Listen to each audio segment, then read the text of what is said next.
자, 이번 시간은 짧게 책 한 권 소개해드리고요. 나머지 해설 강의 진행하겠습니다. 자, 오늘 소개해드릴 책은 대단한 책입니다. 자, 제목은 뭘 해도 잘 되는 사람의 독서법. 여러분, 뭘 해도 잘 되고 싶죠? 네. 그러면 이 책을 꼭 읽어야 됩니다. 혹시 여러분들 1년에 올해 1년 동안 우리 수험서 빼고 기본서 빼고 다른 그 책 있잖아요. 한 몇 권쯤 읽으셨습니까? 대답 안 해줬습니다. 예. 대부분 일반인들은 우리나라가 정말 책을 안 읽어요. 저도 옛날에는요, 1년에 한두 권 읽는 동 마는 동, 저도 책하고는 거리가 멀었습니다. 만약 1년에 책을 100권 읽는다면 대단한 거죠, 그죠? 1년에 100권입니다. 저는 이제 독서 6년차, 연평균 240권 읽어요. 한 달에 무조건 20권, 한 달에 20권 읽으니까요. 1년이면 240권입니다. 그런데 만약에 1년에 700권을 읽는 사람이 있어요. 700권. 1년에 700권이면 나누기 365 하게 되면 하루에 2권이에요. 2권. 하루에 2권이요. 이분입니다. 기가 막히면 이분은요, 10년 동안에 책을 7,000권, 10년 동안에. 1년에 700권이면 10년이면 뭐지? 7,000권이지. 제가 무릎을 꿇었습니다. 제가 책을 적기려는 것도 아닌데, 저보다 2배 이상 많이 읽으니까, 정말로 엄청나더라고요. 그러니까 7,000권 읽었다. 하면 이 책을 쓸 자격이 되거든요. 그리고 이 책은 내용이 정말 좋아요. 처음부터 끝까지. 너무너무 좋습니다. 간단히 소개하자면요. 자, 먼저.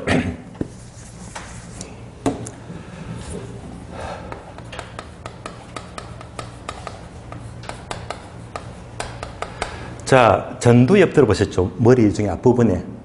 전두엽이 우리 몸에 쉽게 말하자면 총사령관입니다. 우리 몸을 총괄하는 게 전두엽이거든요. 전두엽. 얘가 좋아야 됩니다.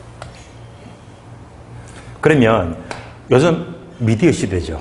그러면 이제 미디어가 두 가지가 있습니다. 핫 미디어. 그 다음에 반대로 쿨 미디어. 쿨 미디어. 자, 핫 미디어가 뭡니까? 대표적인 게 책입니다. 책. 쿨 미디어가 뭡니까? 대표적으로 TV 또는 유튜브예요.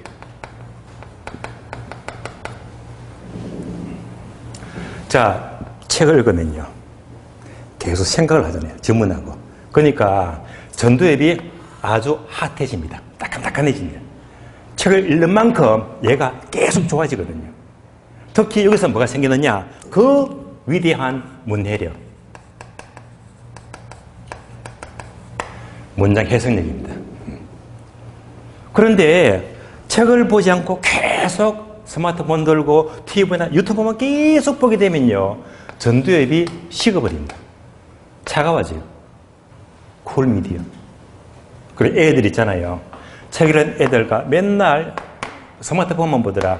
전두엽 기능이 자꾸 떨어집니다. 아시겠어요? 그래서 여러분들이 앞으로 어떤 미디어를 선택할 것인가는 여러분의 선택이지만은요, 앞으로는 이 문해력도 높아야 되면서 얘가 발달이 돼야지 그것만큼 우수한 능력을 가지잖아요. 근데 앞으로 계속 쿨 미디어만 계속 보게 되면요, 머리기는 자꾸 쇠퇴되고 떨어지는 거예요.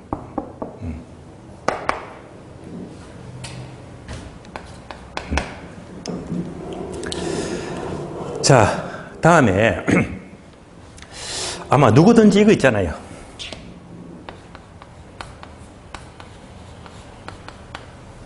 스트레스. 이 책에서 저자는요, 책이란 것은 정말로 스트레스 해소에 큰 도움이 된대요. 큰 도움이. 영국의 모 대학교에서 조사를 했습니다. 그래서 수많은 사람들을 관찰해서, 자, 스트레스를 해소하는 가장 좋은 방법 1등이 독서예요. 옳은 책도 없이 내가 보고 싶은 책, 만화책도 좋아요. 보는 만큼, 예. 그만큼 스트레스 있는데요. 빨리 있는데요. 두 번째는 안 쓸게요. 두 번째는 음악 감상이고요. 음악 감상. 그럼 세 번째가 이제 기호식품. 커피를 마신다든지 차를 마신다든지. 그리고 이제 네 번째가 이제 산책을 하고. 다섯 번째가 게임을 하고. 하지만 다 무시해버리고요. 그래서 스트레스를 푸는데 독서보다 좋은 건 없다는 말입니다. 독서보다.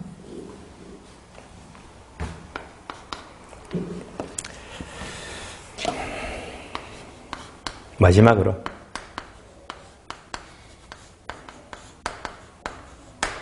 짜투리 시간 여러분도 중요합니다. 여러분들도 하루에 짜투리 시간 모아버리면 2시간, 3시간 넘어갑니다. 최소한. 그래서 그 시간에 뭘 하느냐가 굉장히 중요한 겁니다. 그래서 비교하자면 지금은 이제 책을 강조하니까 그래서 독서를 하느냐 아니면 스마트폰을 보느냐 답이 나왔죠. 스마트폰은 뭡니까? 전적으로 뭐지? 쿨미디어. 뇌 기능이 자꾸 떨어집니다. 쇠퇴해져 버립니다. 예. 그런데 책을 읽는 만큼 짜투리 시간에 읽는 만큼 머리가 뜨끈뜨끈해지거든요. 그래서 가능한 짜투리 시간도 스마트폰은 좀 멀리 하는 게 좋습니다. 가능한. 그래서 이런 사례가 있어요. 여러분들 요즘은 뉴스에 잘 안 나오는데 이분 계시죠?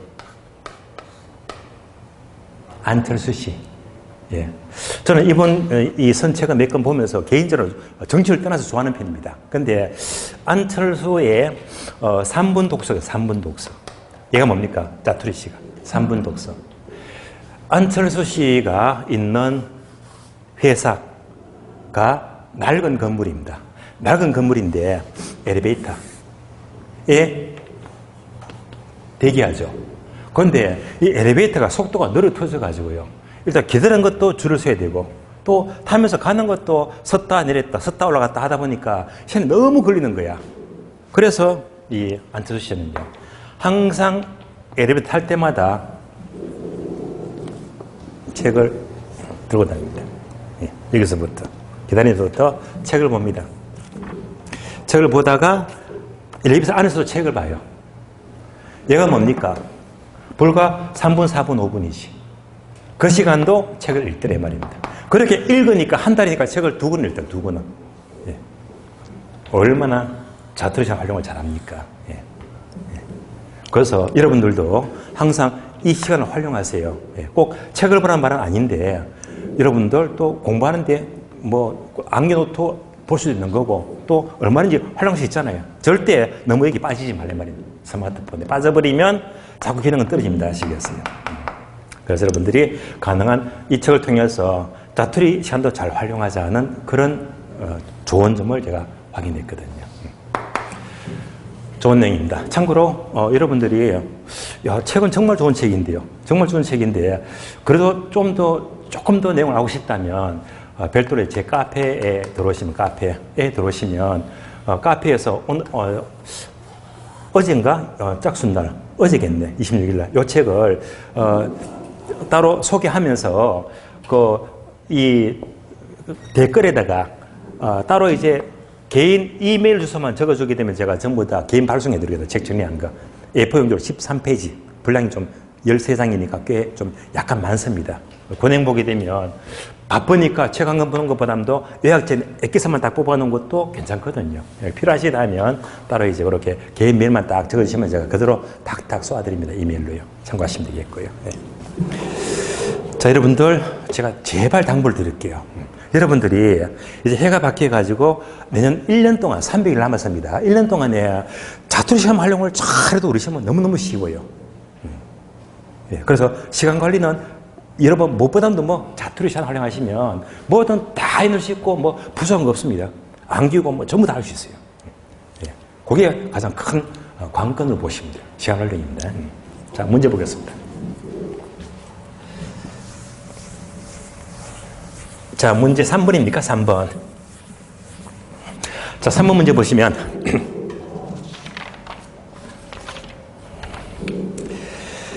3번부터 3, 4, 5, 6번, 6번 문제까지가 투자 관련 계산 문제예요.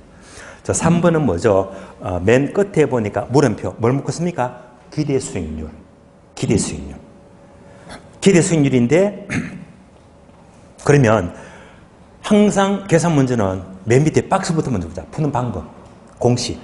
자, 박스 볼까요? 기대 수익률은 주어진 자료, 괄호, 확률, 수익률을 통해서, 자, 괄호, 확률 곱하기 수익률의 가중평균의 합으로 구한다. 뭐라고 했죠? 확률 곱하기 수익률. 얘가 포인트입니다. 확률 곱하기 수익률. 그래서 나왔네, 여기서. 요거예요. 첫 시간에 기억나시죠? 괄호 2개. 그러면서 이제 0.2 곱하기 8%다. 0.8 곱하기 12다. 이런 식으로. 괄호 2개 더하기. 이런 시간 무조건 뭐다? 기대 수익률 아니면 투자계산법 하는 일입니다. 많아요. 그래서 3번은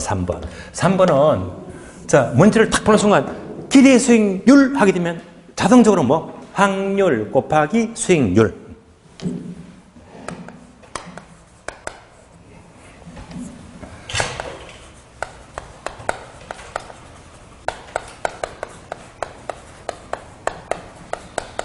얘만 떠올리면 돼. 어려운 거 없잖아요. 영어 단어보다 쉽지. 확률 곱하기 수익률. 어떻게? 가중평균의 합이다.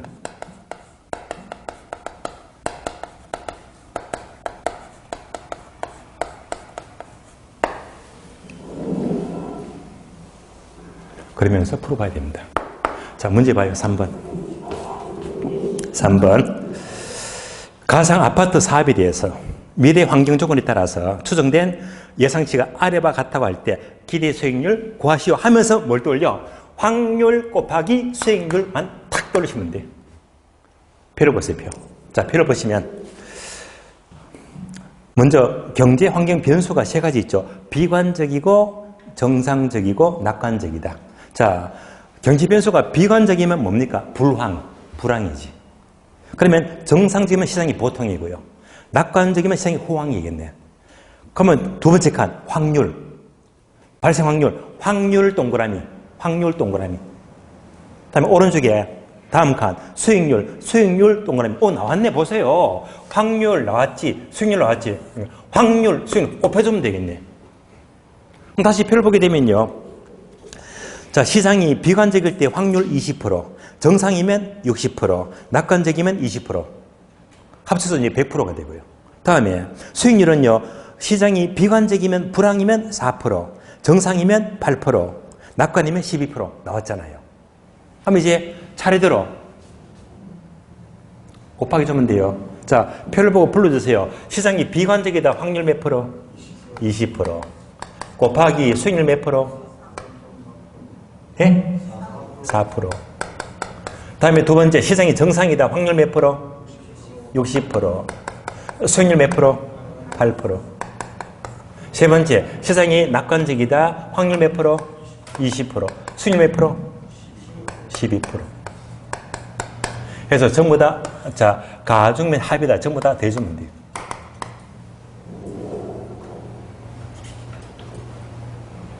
다 풀었습니다. 계산하면 됩니다. 그런데 퍼센트끼리 계산하면 숫자가 커지거든요. 커지니까 이럴 때는요, 한쪽만, 양쪽이 다 모두가 퍼센트이면요, 한쪽만 뭐 소수로 고치자. 소수로. 한쪽만 소수로 고치는 거예요. 그럼 바로 정답이 납니다. 소수 고쳐볼까요? 0.2죠. 곱하기 4%. 0.6이죠. 곱하기 8%. 0.2죠. 곱하기 12%.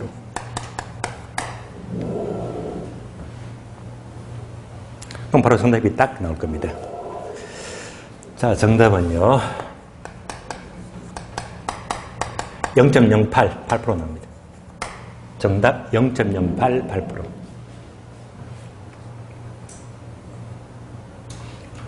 자, 그러니까 3번 문제도 보세요. 기대 수익률 구하라 했더니 탁 떨린 게 뭐지? 요거.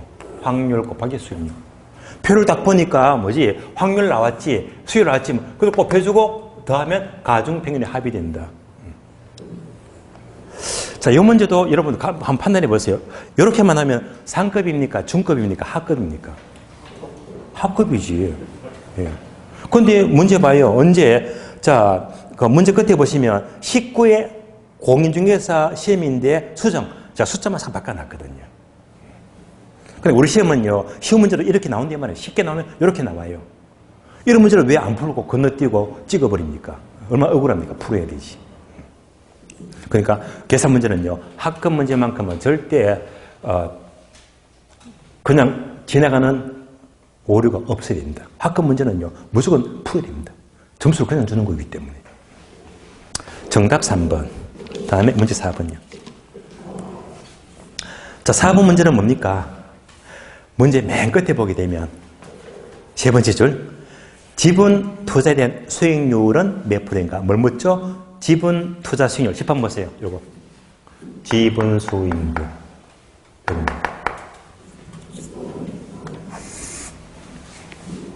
그러면 여러분이 첫 시간에 요거 계산 연습하면서 이거 나오죠. 부수식인데 분모가 숫자 1개 나오고요. 분자가 숫자 3개 나오더라.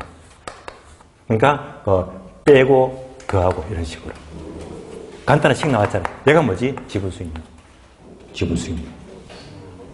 자, 그래서 박스 공식 봐요. 공식 보게 되면 지분 수익률 이꼴, 자, 분자 분모도 있고 이꼴, 다음 긴 공식이 분모가 단어 1개, 분자가 단어 3개 나오지. 요거잖아요.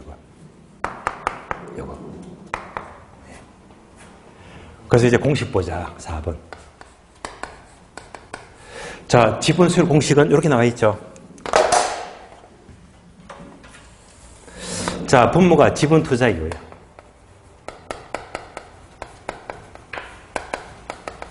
다음에 순수익이었어. 빼기 이자 비용. 플러스 가격 상승입니다.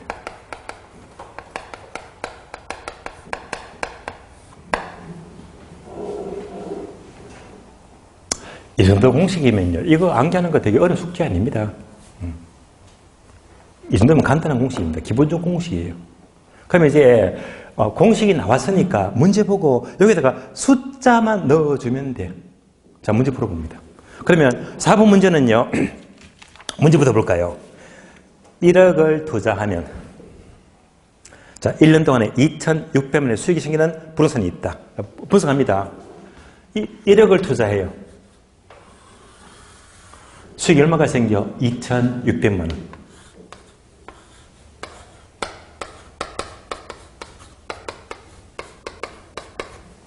이렇게 머릿속에 그림을 그려주면 좋아요. 계속해서. 자, 이 부동산에 2천만 원은 내 돈, 자기 자본으로 투자하고, 나머지 8천만 원은 은행에서 이자율 20%를 빌려서 투자했대요. 이때 지분 수익률은 얼마인가? 이거 지분 수익 묻습니다. 그럼 다시 분석하니까 1억 중에서 2천만 원 내 돈이죠. 지분. 내 돈이 얼마? 2천만 원.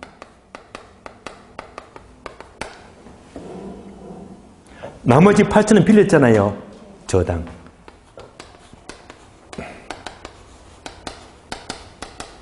빌렸는데 이때 은행이자가 몇 프로?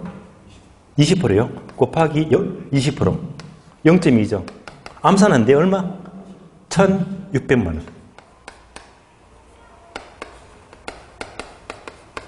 얘가 바로 이자가 되겠네. 이자. 분석 끝. 그러니까 이 문제를 그냥 봐버리면 뭔가 꼬여서 안 보여. 항상 이렇게 1억 투자했다. 수익이 2,600이다. 내 돈 2,000이 있고 은행에 8,000 빌렸는데 이자가 20%니까 이자가 이렇게 나오더라. 1,600 나오더라. 그러면 이제 분석이 있잖아요. 여기다가 숫자만 넣어주면 돼. 자, 넣어볼까요? 지분 투자액은 2,000이다, 8,000이다. 불러줘요. 예, 2,000. 2,000. 순수익은 얼마? 2,600. 다음에 은행의 이자 비용 얼마? 예, 1600. 이자 1600. 다음에 가격 상승은 얼마? 안 나와 있죠? 안 나와 있으면요, 나가래. 없다. 하든지, 0 하든지. 고려 안 하면 되겠지. 만약에 얘가 1억짜리 건물이 있는데 이 건물이 1년 동안에 500만 원 올랐대. 이때 가격 상승이. 1년 뒤에 가격이 500이 상승했다. 올랐다 하면 여기다가 500만 원 넣어줘야 되겠지. 되시겠죠? 근데 이런 자료가 없잖아. 없으니까 뭐? 빵, 삭제, 무시하면 됩니다. 그러니까 이 공식에다가 뭐지? 숫자만 따박 찾아서 넣어주면 다 풀었네. 다 풀었잖아요. 그럼 정리하면 어떻게 되지? 분모가 2,000. 2,200 빼기 1,200은 암산 1,000. 암산 되겠네요. 얼마가 돼? 2분의 1, 50%. 정답 5번. 얼마나 간단합니까? 이런 문제도 보시면서 여러분들이 상중 하로 치면 당연히 하라고 할걸. 예? 어려운 게 없잖아. 어려운 게. 그러니까 이런 문제도 보세요. 자, 4번 문제도 언제 나왔습니까? 네 번째 줄 제15회 종계법에서 이 문제 나왔거든. 종계법에서 지분수익률 과시를 안 하면 기술문제가 그대로 나왔습니다. 이때 15회 때 시험은요, 2차 응시하는 분들은 2차만 준비하기 때문에 이 문제는 공식을 아무도 몰랐거든. 다 찍고 지나갔습니다. 알고 나면 아무것도 아닌데. 알고 나면. 계산 문제는요, 공식 알고 대입하게 되면 아무것도 아니야.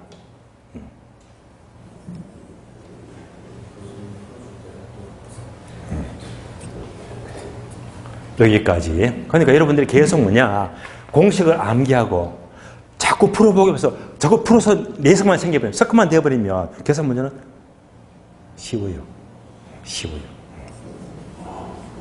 문제 5번입니다. 5번. 자, 5번은요.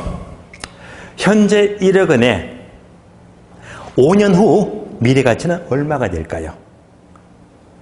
자, 끝에 보니까 28회 때 비슷한 문제가 출제되어 있거든요.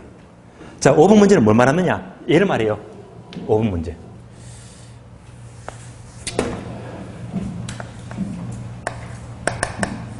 자, 현재 얼마?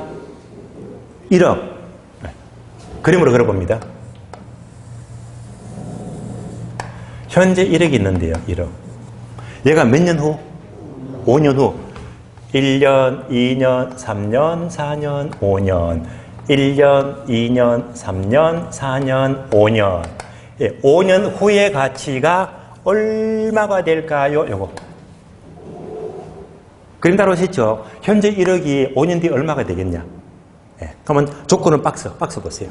자, 박스 보게 되면 첫 줄, 이자가 몇 프로? 연 7%, 복리계산 7%.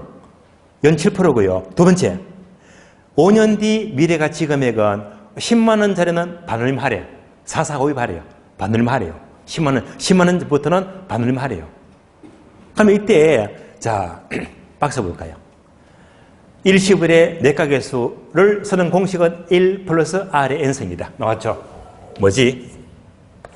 1 플러스 R의 n승이다. 그러니까 1억의 5년 뒤 가치를 구하려면요, 바로 이 공식을 쓰라 이 말입니다. 이 공식을. 이때 R이 뭐라고 했죠? 얘가 이자율.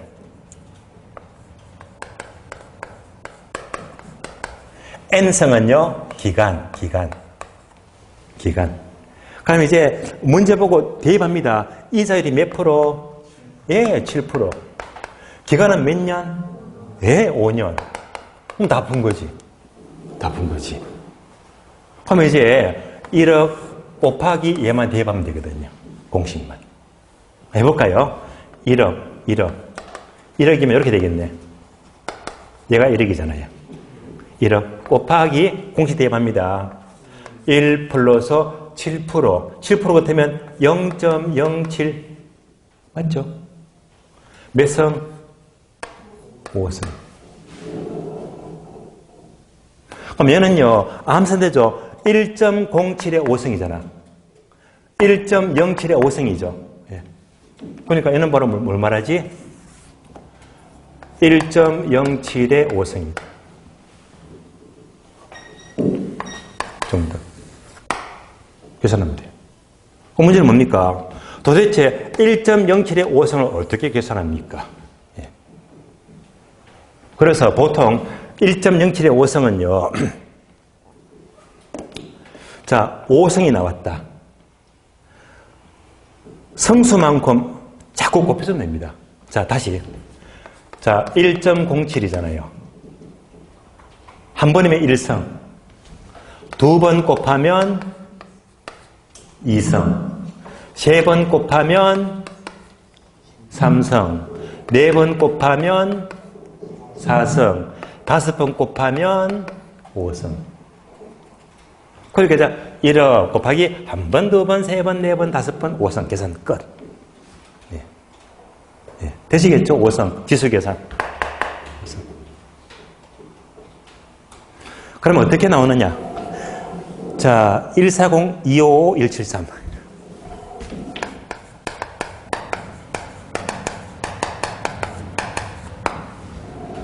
이렇게 나올 거예요. 그럼 단서가요. 자, 뭐라고 했지? 반올림 하래, 반올림. 어떤 단위를 반올림하라? 10만원 단위 요거. 10만원 단위.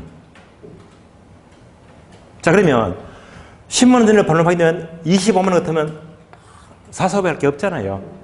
반올림 할 게 없잖아. 그러면 정답 얼마? 정답은 반올림할 게 없으니까 잘라버리고 1억 4천. 10만 원이 반올림을 하니까 5가 안 넘으니까 그냥 뭐 무시해버리면 1억 4천. 정답 1번. 정답 1번입니다.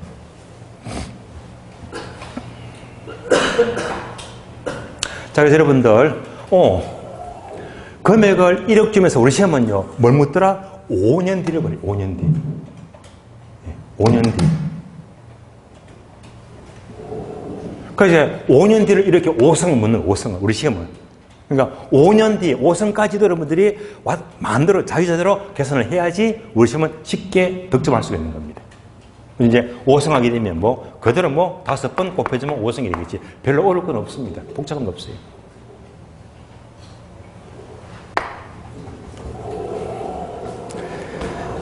다음에 문제 6번. 6번 봅니다.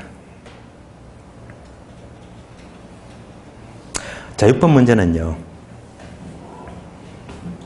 또 표가 나옵니다. 표를 보시면, 자, A 부동산의 다음 1년간 소득과 비용 명세를 이용하여 뭘 구하시오?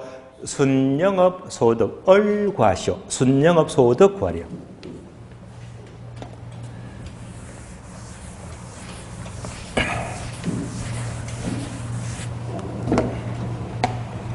자, 그러면 지금 6번을 풀고 있는 6번요. 6번 문제가 그냥 제가 만든 문제입니까? 기출문제입니까? 기출문제 몇 회? 16회 때. 16회. 기출문제 그대로 옮겨왔잖아요. 뭘 구하시오? 순영업 소득을 구하시오. 그러면 다음 페이지 보게 되면, 자, 항상 계산 문제는요, 이런 틀을 먼저 뚫어야 됩니다. 얘가 뭐라고 했지? 공식 또는 푸는 방법이다. 박스 보게 되면요, 영업 수지 계산 나와 있죠. 빼고 더하고 빼고 더하고 쭉 나옵니다.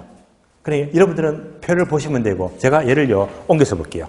다 쓰진 않겠습니다. 처음에 6번이죠. 자, 가능조소득에서 빼기가 있죠. 공실과 불량부채 빼고 플러스 기타 소득입니다. 여기까지가 유효조소득. 다음에 영업 경비를 빼요. 그러면 순영업소득. 유효조소득. 순수소득 맞죠? 순영업소득. 예.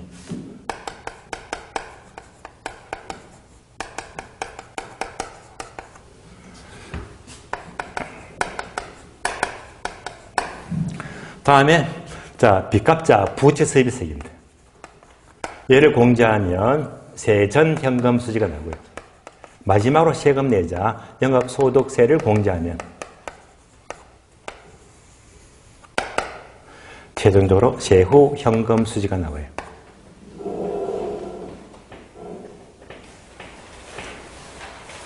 자, 다시. 우리가 첫째 시간에 이거 1번 풀었죠. 1번 문제. 자, 얼마에서 빼고 나왔잖아. 그러니까 처음에 금액이 뭐지? 가능조수득. 다음 빼는 게 뭐지?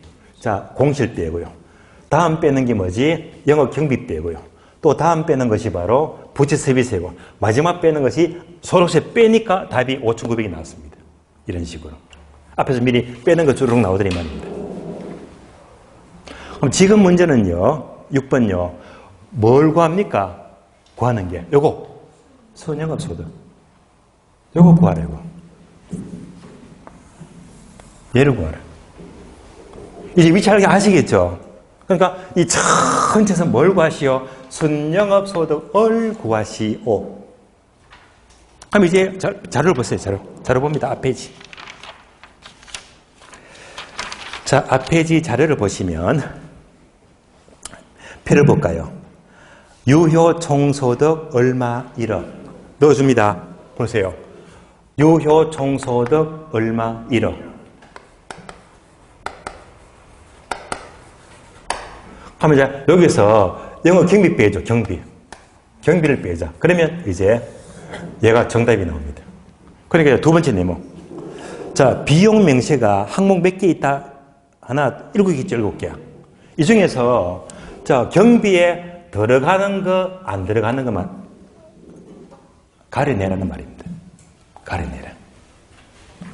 그러면 자, 이때 영업경비 운영익면은요, 나중에 여러분이 정규 수업하게 되면 제가 암기를 시켜드릴 거예요. 경비에 들어가지 않는 것, 경비 안 들어가는 것, 나중에 제가 공부 소감을 암기시켜드립니다. 공부 소감 4가지가 있다. 경비 안 들어가는 것. 그래서, 자, 공이 공실과 불량부채가 되고요. 자, 부는 부채 세비세입니다.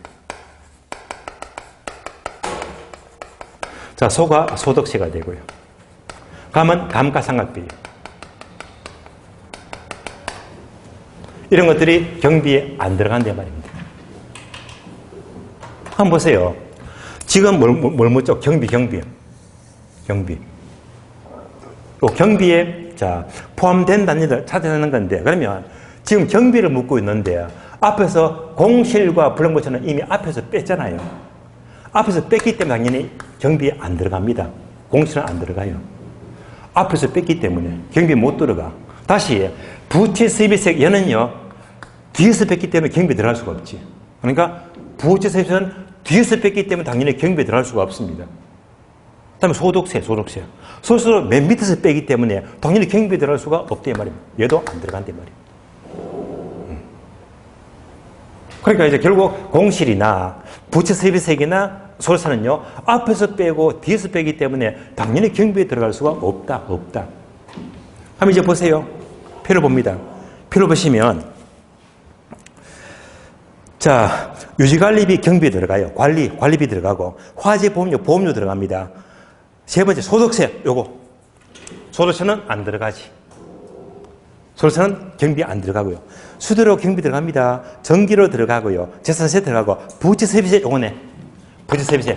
얘도요, 경비 안 들어가잖아요. 왜? 뒤에서 다 빼는 것들이기 때문에.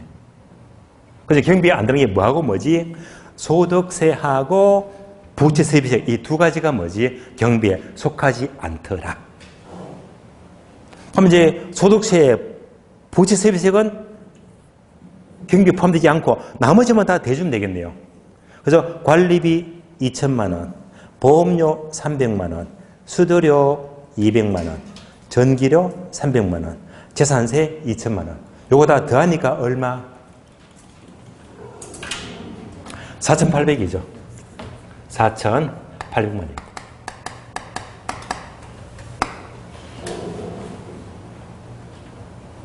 그래서 부채세비세 빼고 소득세 빼고 나머지만 다 더하니까 5개 더하니까 4,800이니까 경비 빼니까 순수익 얼마? 암산되죠? 5,200. 어려운 문제가 아닙니다. 얘도요. 정답 5,200. 정답 4번 되겠습니다. 자, 다음 페이지 문제 봅니다. 자, 7번 문제 보시면 그림이 나오죠. 7번은요, 뭘 말하지? 레일리의 소매 인력 법칙 계산 문제가 되고요. 자, 7번하고 8번을 묶어주세요. 7번, 8번. 흐름이 비슷합니다. 8번 문제는요, 허퍼의 상권 분석명이다. 칠판 뭡니다? 요거네. 레일리의 소매 인력 법칙, 그리고, 자, 허퍼의 상권 분석 확률 모형. 그래서 요 문제입니다, 요 문제. 이때 여러분들이 앞 시간에서 어떤 거 풀어봤습니까? 숫자가 42만 나오고, 계산 문제가요. 그리고 20의 제곱이다. 이런 패턴이 나오더란 말입니다. 이런 거. 그럼 이제 7번, 8번은요, 흐름이 비슷하기 때문에, 그냥 바로 문제 풀게 되면 여러분들이 또 이해가 안 될 수 있으니까, 제가 7번, 8번은요, 한꺼번에 같이 비교해서 따라오시면 그게 어렵지가 않습니다. 설명 먼저 드리겠습니다. 설명을 잘 따라오시면 돼요.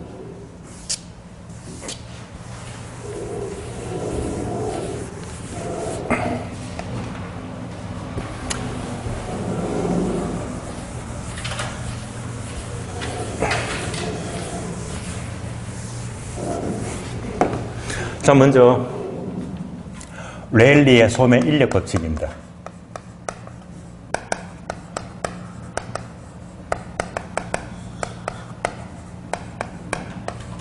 학자가 레일리가 되고요.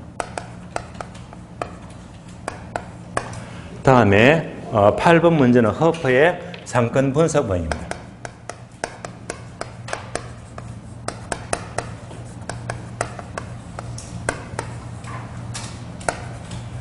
얘가 다른 말로 확률 모형입니다.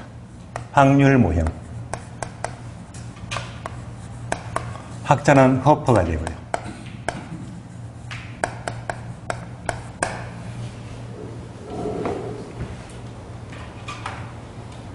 결론. 둘 다 비슷해요. 결론은요, 소매 인력 법칙 이론을 이렇게 수정하고 보완했어요. 수정한 모델이 허퍼의 확률 모형입니다. 그래서 비슷합니다. 첫 번째, 레일리의 소매 인력 법칙은요, 얘는 기억입니다. 바로 도시를 단위로 한 상권일입니다. 도시 단위의 상권일입니다.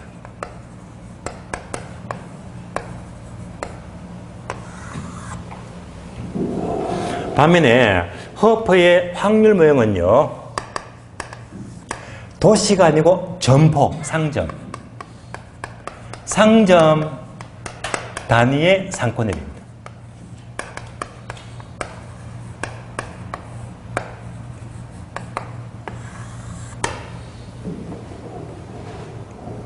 구분되시겠죠? 도시를 단위로 하면 소매 인력 법칙이 되고, 점포, 상점을 단위로 하면 허퍼의 확률. 그래서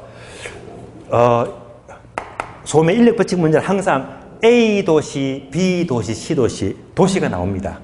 그럼 다음에 얘는요, 허퍼의 확률명은요, 상점, 그러니까 매장, 신규 매장, 할인 매장, 기준 매장, 점포 매장이 나와야 됩니다. 그래서 일단 문제 보세요. 자, 7번 문제 보게 되면 그림 바로 보이죠? 그림 보니까 자, 동그라미 3개, 도시 A, 도시 B, 도시 C 나오지, 요거. 그러니까, 소매 인력 법칙이네, 도시니까. 다음에, 8번 문제는요, 다음 페이지 그림 보세요. 다음 페이지 그림 보이죠? 그림 보니까, 자, 기존 할인 매장, 신규 매장, 요것이. 기존 매장, 신규 매장, 점포가 나오잖아. 점포가. 도시가 아니잖아요. 문제 딱 보니까 구분되잖아요. 되시겠죠? 그래서 계속해서. 자, 이제 공식 접근합니다, 공식.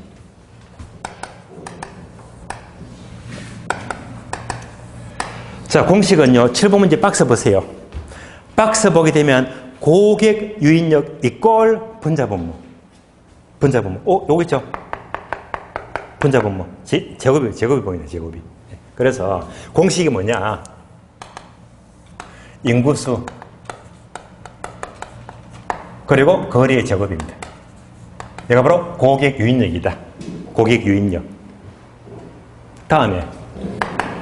자, 허퍼의 확률면도 공식 보세요. 공식 보니 비슷합니다. 분자분모, 매장 면적. 나누기 거리의 제곱이다. 거리의 제곱. 공식이 비슷하죠. 잘 보세요. 이제 레일리는 소음의 인력 법칙은 도시예요. 도시니까 그 도시 인구가 몇만 명이냐. 도시니까 당연히 인구수가 나야 됩니다. 다음에 자 상점은요. 상점은 뭐지? 면적. 면적이 몇 평, 몇 제곱미터 될까? 그래서 상점에 당연히 뭐 면적이 나와야 됩니다. 자 유혈점 둘 다 제곱 나왔죠? 제곱.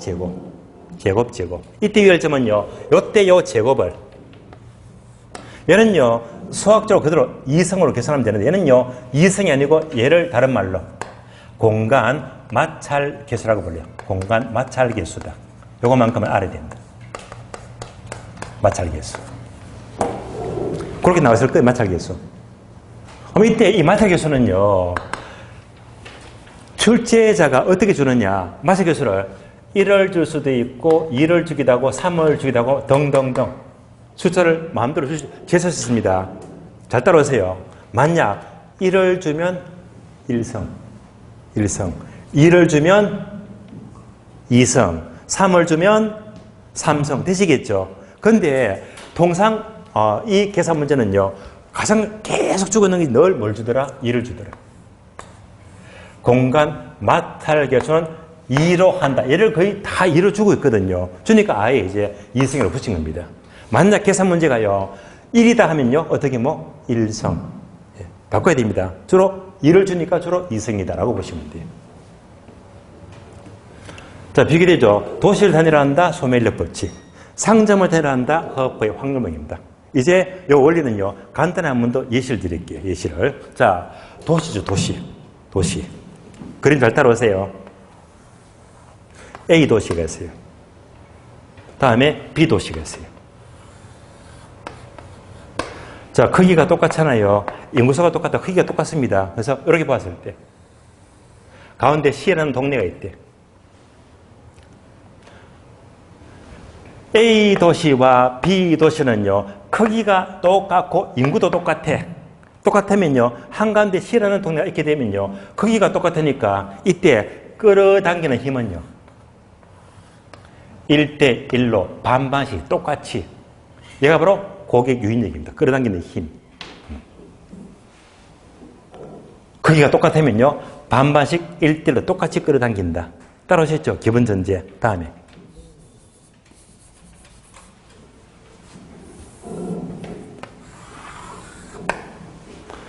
자, A가 참고로 서울이다.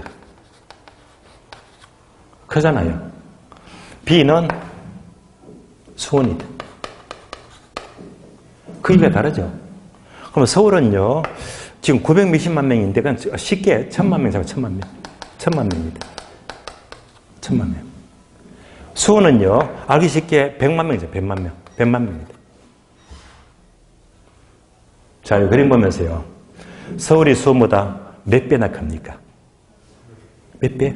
10배. 100만 천만이니까 몇 배나 커? 10배. 10배나 크니까 이놈이 힘이 세겠네. 많이 잡아당기겠네. 이렇게. 10배나 크죠? 그럼 뭐 10대 1이 되겠네. 10배나 크니까 10배만큼 많이 잡아당긴단 말입니다. 상권의 흡인력은. 그런데 유의점은요. 서울이 10배나 크면요. 10대 1이 아니고 요 공식을 전부 다 증명을 하게 되면 이때 10배나 크니까 10대 1이 아니고 반드시 어떻게 합니까? 루트를 씌워주자. 루트. 그러니까 10배나 크다. 얼마큼 힘이 세진다? 루트 10대 1입니다. 반복합니다. 만약 A가 2배나 크대. 그러면 루트 2대 1만큼 많이 잡아당긴대. 한 번 더 3배나 크대 뭐지? 루트 3대 1만큼 루트만큼 많이 잡아당긴대. 되시겠죠? 따라서 레일리의 소매 인력 법칙은요. A 도시가 큰 만큼 2배나 크다 루트 2대 1, 3배나 크다 루트 3대 1, 10배나 크다 루트 10대 1입니다. 루트 배수만큼 많이 잡아당긴대. 그럼 공식이 이제 이렇게 나오거든요. 이렇게 나옵니다. 다음에 허퍼의 확률명은요. 뭐지? 점포, 상점. 자, 또 기본 그림 따라오세요. 그림. 우리 집이 있어요. 우리 집. 우리 집 주변에 마트가 여러 개 있죠. 마트가. 상점이. 그래서 예를 들면 자, 롯데마트가 있어요. 자, 홈플러스가 있어요. 이마트가 있다. 이럴 수 있습니다. 롯데마트, 홈플러스, 이마트 여러 개 상점이 있습니다. 그러면 이제 여기 사는 여러분은 어느 마트 갈 확률이 가장 높을까? 바로 확률 모임. 자, 그럼 보세요. 세 개의 마트가 만약 면적이 크기가 똑같으면요. 똑같은 크기의 여러분들은 먼 데 갑니까? 가까운 데 갑니까? 예, 가까운 데 갈 확률이 높아. 말 바꿀게요. 만약 마트가 거리가 똑같아. 똑같은 거리면 여러분들은 마트가 큰 데 간다, 작은 데 간다? 당연히 큰 데 갈 확률이 높잖아요. 얘가 바로 기본 전제가 됩니다. 그러니까 거리가 똑같으면 큰 데 가려고 해. 맞잖아요. 크기가 똑같으면 가까운 데 가려고 해요. 그렇잖아요. 그런데 크기도 달라 또는 면적이 달라. 면적이 얘는요 5,000평이다. 얘는요 3,000평이다. 얘는요 7,000평이다. 면적이 다르잖아요. 거리가 달라. 거리가 3km 떨어졌대요. 거리가요 2.5km 떨어졌대요. 얘는 거리가 한 4km 떨어졌대요. 그러면 면적이 다르고 거리가 달라져 버리면 이때는 답이 안 나오잖아. 이때는요 이렇게 해서 따로 계산해야 됩니다. 계산하게 되면 확률이 정확히 나오는 거거든요. 그러니까 이렇게 계산 통해서 이제 일일이 뭐 확률을 구하자. 확률을 따로따로 구해야 됩니다. 확률을. 그래서 기본 원리 봐왔고요. 지금부터 이런 계산 문제를 이제 문제 풀면서 확인합니다. 문제 보면서. 문제 봐요. 7번. 도시 A와 B 사이에 C가 있는데 레일리의 소매 인력 법칙을 이용하여 자, 도시 가운데 C로부터 A하고 B의 인구 유인 비를 구하시오. 하면서 그림이 이렇게 나옵니다. 자, 도시 A가 있어요. 도시 B가 있고요. 도시 B가 있고. 가운데 도시 C가 있습니다. 자, 그림 보고 확인합니다. 불러주세요. A는 인구 몇만 명? 7만. 거리 몇 킬로? 10킬로요. B는 몇만 명? 42만 명. 거리 몇 킬로? 20킬로. 끝. 자, 이때, 자, C로부터 인구수가 다르고 거리가 다르잖아요. 이럴 때, 요거, 얼마씩 끌어당기겠느냐. 요거 구하려면요, 요 공식으로 하는 게 됩니다. 공식. 그대로 공식 대입하면 됩니다. 자, A부터 갑니다. A부터 가죠. A부터. 인구수 얼마? 7만. 거리의 제곱이죠. 10의 제곱이잖아. 10의 제곱. 요거 암산 안 돼요? 700 나올 700. 700이 나올 거예요. 다음에 B 구하자. 인구 얼마? 42만. 거리의 제곱이죠. 20의 제곱. 20의 제곱이다. 오, 많이 봤네, 앞에서. 풀어봤잖아요. 그러니까 얼마가 나와? 1050. 그럼 이제 A가 700이 되고 B가 1050이다. 요거 합하면 얼마가 되면 총 합하니까. 1750이죠. 합하면 1750 합계. 1750. 여기까지 따라오셨죠? 요 말이 뭐냐? 만약 여기서 1750명이 있다고 친다면 A로 얼마가 간다? 700이 간대, 700. 700이 가고 B로 몇 명이 간다? 1050이 간대. 뭔지 아시겠습니까? 따라서 A가 700, B가 1050이면요. 합하니까 1750이니까 1750이 있다면 A로 700이 가고 B로는 1050이 간대. 요 내용이거든요. 그럼 이제부터 자 A, B를 구하자. A, B. A, B는 어떻게 구합니까? 전체가 1750이잖아. 1750 중에서 몇 명이 간다? 700이 가 700. A로 700이 가는 700. 자, B도 가요. B도 가기 쉽죠? B는 어떻게 구합니까? 전체가 1750인데. B로는 몇 명이 간다? 1050. 1050이 간다.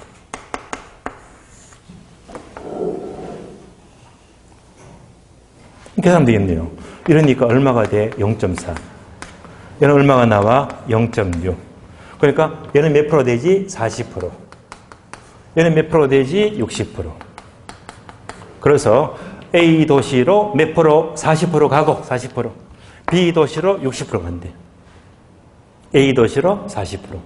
B 도시로 60%. 정답 2번. 정답 2번. 그러니까 이제 이런 문제도요. 랠리 법칙, 소멸리 법칙. 이 문제도 공식만 하게 되면 그다지 어려운 문제가 아니에요. 여러분 풀게 되면 수월하게 풀 수 있는 겁니다. 다음에 8번 확률문입니다. 8번도 비슷합니다. 8번 보시면 아래 그림을 보고 허퍼의 상권분석 모형을 이용하여 신규 할인 매장의 이용객 수를 추정하시오. 단 마찰 개수는 2로 한다. 마찰 개수는 2가 된다. 자, 그러면서 다음 페이지 그림 봅니다. 자, 그림이 이렇게 나와 있어요.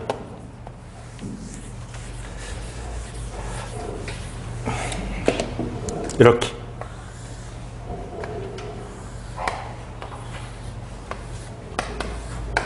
자, 왼쪽은 기존 매장. 오른쪽은요, 신규 매장. 가면, 불러줄래요? 면적 얼마? 12,000. 거리 몇 킬로? 2킬로. 신규는 면적? 9,000. 거리? 3킬로. 요 도시는 인구 몇만 명? 4만입니까? 인구 4만 명. 끝. 그림 나왔네, 이렇게. 그러면서 문제는 뭐 묻죠? 신규 매장의 이용객 수를 구하시오. 요거 묻잖아요. 그럼 이제 요 공식을 대입해서 이제 따로 확률을 구하자. 공식 대입하자. 자, 공간 마찰계수가 문제 단수에서 얼마? 2니까 뭐지? 2성. 2성 하면 되거든요. 자, 풀어줍니다. 기존 매장부터 구하자. 매장 면적 얼마? 12,000이죠? 거리의 제곱, 2의 제곱이 돼. 이거 암산 안 돼요? 3,000.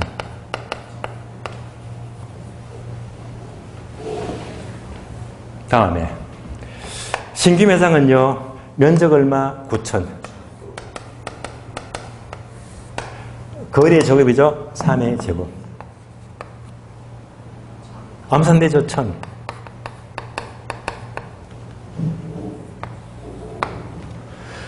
(3,000하고 1,000을 더하면 총 합해서 얼마? 4,000이죠. 그럼 이 말은 뭐냐? 자, 4,000명 중에서 3,000명은 기존 매장 가고 전체 4,000 중에서 1,000명은 신규 매장 간다 이 말입니다. 그럼 확률을 하겠네요. 4,000 중에 3,000명이 간다면 4분의 3이지. 몇 프로? 75%. 75%. 4분의 3이니까요. 전체 4,000 중에서 1,000명 간다. 4분의 1이잖아요. 확률 몇 프로? 25%. 25%. 따라서 기존 매장이 3,000 나왔고 신규가 1,000 나왔다면요. 확률 따지면 얘가 75%, 얘는 25%입니다. 확률이. 문제는 무엇입니까? 신규 매장의 이용수를 구하시오. 4만 명 중에서 몇 프로 간다? 25%. 25%. 곱하기 25%. 또는 4분의 1이 됩니다. 얼마가 나와? 10,000명. 1만 명. 정답 1만 명. 정답 1만 명입니다. 그래서 결국 소매 인력 법칙이나 확률명은 마찬가지로 이렇게 이런 식이 나옵니다. 유인력과 때.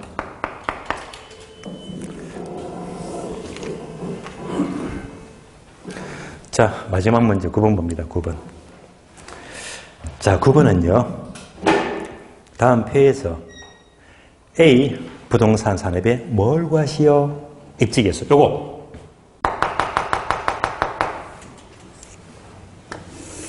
얘만 딱 나타나면 또 떠올리지 뭐. 하나, 둘, 셋, 넷, 분자분모. 내주 공식 나와야 됩니다. 입지계수. 자, 9번 문제는요. A지역의 부동산업의 입지계수를 구하시오 하면서 표가 나옵니다. 그런데 여러분들은 입지계수를 공부를 전혀 안 했잖아요. 입지계수 흐름을 잡아야 됩니다. 아래 박스 보세요, 박스. 자, 박스 보시면요. 2줄 공식과 4줄 공식이 나와요. 그러면 2줄은 뭡니까? 분모가 전국입니까? 지역입니까? 전국 동그라미. 전국 동그라미. 분자는 지역이죠. 지역 동그라미. 아, 그러니까 전국에 대한 지역이 비례구나. 지금부터 입지계수를 기본적으로 이해하고 먼저 봅니다.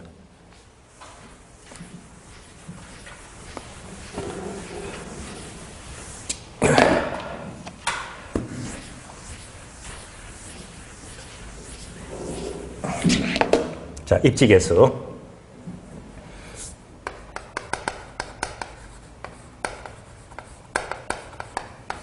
줄여서 LQ가 되고요. 얘는 분자분모. 자, 분모가 뭐지? 전국. 분자가 지역이다. 얘만 들으시면 돼요. 전국에 대한 지역의 비례다. 뭐지? 특정 산업 비례입니다.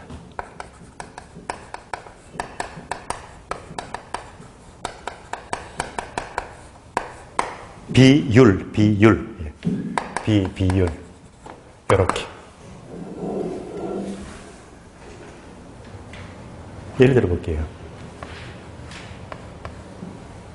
예를 들어 따라오세요. 자동차.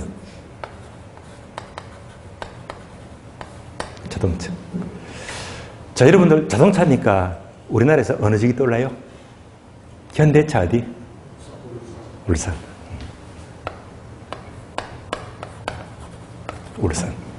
사실 울산은요, 거의 현대차가 먹여 살리잖아.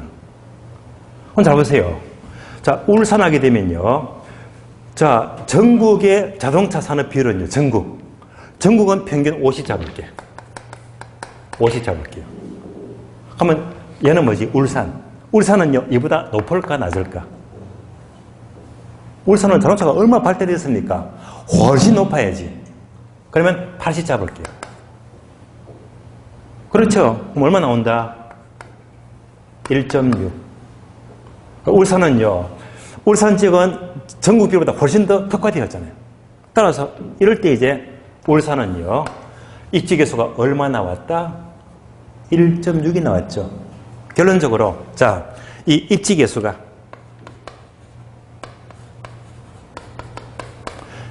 1보다 크다는 것은, 자, 이 울산은 자동차 산업이 특화가 되었습니까? 낙후가 되었습니까? 특화되었다. 특화 산업. 뭔지 아시겠죠? 다른 말로, 똑같은 말로 수출 산업입니다. 수출 기반 산업입니다. 자, 입지계수가 1보다 크다는 것은 그만큼 그 지역은요, 이렇게 1보다 크니까 특화되었다. 수출 산업이 되는 거예요. 다시.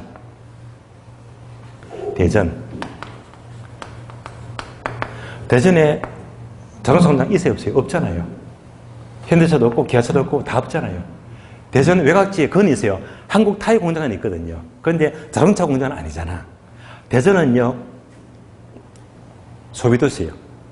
대전은요, 자동차 산업이 발달이 안 됐잖아. 소비도시니까.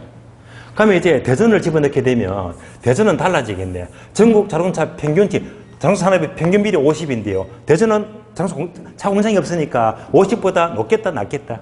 낮아요. 그러면 한 30 잡을게요. 그럼 얼마가 됩니까? 0.6. 따라서 대전은 뭐가 돼? 0.6밖에 안 돼, 입지계수가. 대전은요, 입지계수가 0.6밖에 안 되면 1보다 작잖아. 0.6이니까. 이러면 대전은 자동차 산업이 특화 산업이다, 낙후 산업이다. 예, 낙후 산업. 다른 말로 B자가부터 비수출 기반 산업입니다. 따라오셨습니까? 결론, 입지기수는 전국에 대해서 특정 지역의 비율인데 이때 이 비율이 1보다 크면요 발달이 되었다 특화된 산업이고 1보다 작아져 버리면 발달이 안 됐네 낙후 산업이다. 그래서 이제 얘를 구하라. 입지계수가 1.5가 되는지 0.8이 되는지 요 구하라는 문제가 몇 번? 바로 9번. 입지계수 구하시오. 문제 흐름 아시겠죠? 그럼 이제 입지계수 하니까 뭐지? 지금은 두 공식인데 뭐가 필요해? 내주 공식입니다. 내주 공식입니다. 자, 먼저 전국의 특정 산업이니까 얘는 다시 분자분모. 뭐지? 전국이죠? 전국. 이렇게 나와 있습니다. 다음에 분자는 지역이잖아요. 지역. 다시 분자분모. 지역입니다. 자, 내주 공식은 얘를 또 따라서 이 공식을 대입해야 됩니다. 이 공식을.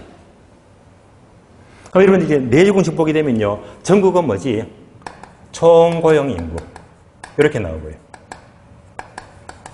다음에 전국의 특정 산업의 고용 인구. 다음에 지역의 총고용 인구. 지역의 특정 산업의 고용 인구가 나옵니다. 이렇게.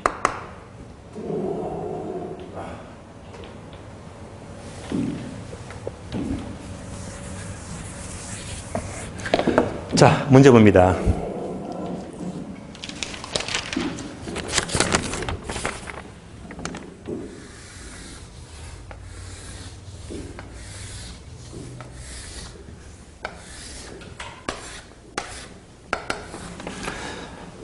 A지역, B지역, 다음에 전국, 다음에 부동산업,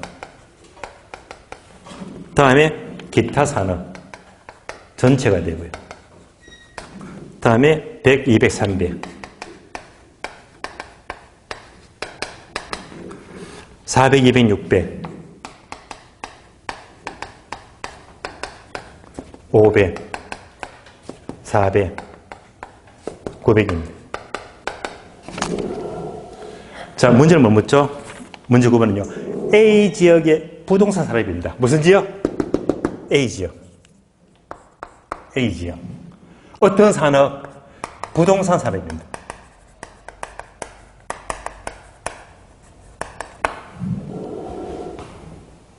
그러면 A지역만 가면 되겠네. 그러면 B는 물어 안 물어? 안 묻잖아요. 나가래. 뭐만 가면 되지? A지역. 그럼 A지역은요. 얘가요. 공식 보게 되면 분자가 될까요? 분모가 될까? 뭐? 분자.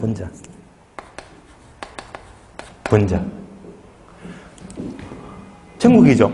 전국. 얘는 분자가 돼? 분모가 돼? 예? 분모. 아, 이거 별 딱 보면서, 전국은 뭐지? 분모. 예? A지역은 뭐가 된다? 분자. 감 잡히죠? 숫자 넣겠습니다. 전국은 총 얼마? 총 900.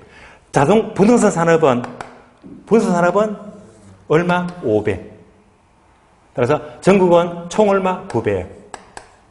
그 중에서 부동산업은 500. 다음에 A지역 총 얼마? 300. 부동산 얼마? 100. 총 300. 부동산업은 얼마? 100. 끝. 다 풀었습니다. 그러니까 이런 계산 문제는 처시험부터 해봤잖아. 어떻게 한다겠다? 약분. 약분하자 쉽지 3분의 1. 약분하자 9분의 5. 얼마나 간단합니까? 약분하자. 다음. 합치니까 분모. 계산하면 분자. 분모가 얼마? 3, 5, 15. 분자가 얼마? 9, 1은 9. 다 풀었네요. 그러면 9 나누기 15. 정답 얼마? 0.6. 정답 0.6. 정답 2번입니다. 자, 9번 문제가 결국 뭡니까? 16회 때 기출문제 그대로 옮겨왔잖아요. 자, 오늘 계산문 여러분들은요, 이상의 계산기 연습 10문제가 그냥 예제가 아니고요. 학교는 전체가 이 범위를 벗어나지 않는다. 전부 다 가감, 성제, 분자분모, 고작 4줄짜리까지. 그러니까 요것만 숙달 돼버리면 나머지는 이제 몇 문제 응용해 봤습니다만은 공식만 암기하고 대입해버리니까 답은 쉽게 나오더라. 그리고 마지막으로 계산 문제는요, 항상 첫 번째 뭐였지? 공식 암기. 다음에 계속 반복해서 풀면요, 계산 문제는 충분히 내게 될 수 있습니다. 자, 이제 다음 주면 새해가 되고요. 올해도 며칠 남았죠? 여러분들 올해 남은 날짜 며칠 안 남았습니다. 그래서 남은 날짜 이렇게 보내세요. 아주 한 해 마무리 잘 하시고요. 또 여러분들이 지난 시간, 이번 시간 또 도움이 되었다면, 계산문제 푸는데 도움이 되었다면, 자, 일단 강의 다 들으시면요, 요거 아시죠? 좋아요 한번 누르는데 몇 초? 1초 좋아요 하시고요. 예. 어쨌든 마무리 잘 하시고요. 연말 마무리 잘 해서 내년에 기본서 갖고요. 서친도를 새해 마음 갖고 다시 뵙도록 하겠습니다. 자, 늦은 시간까지 수고 많습니다.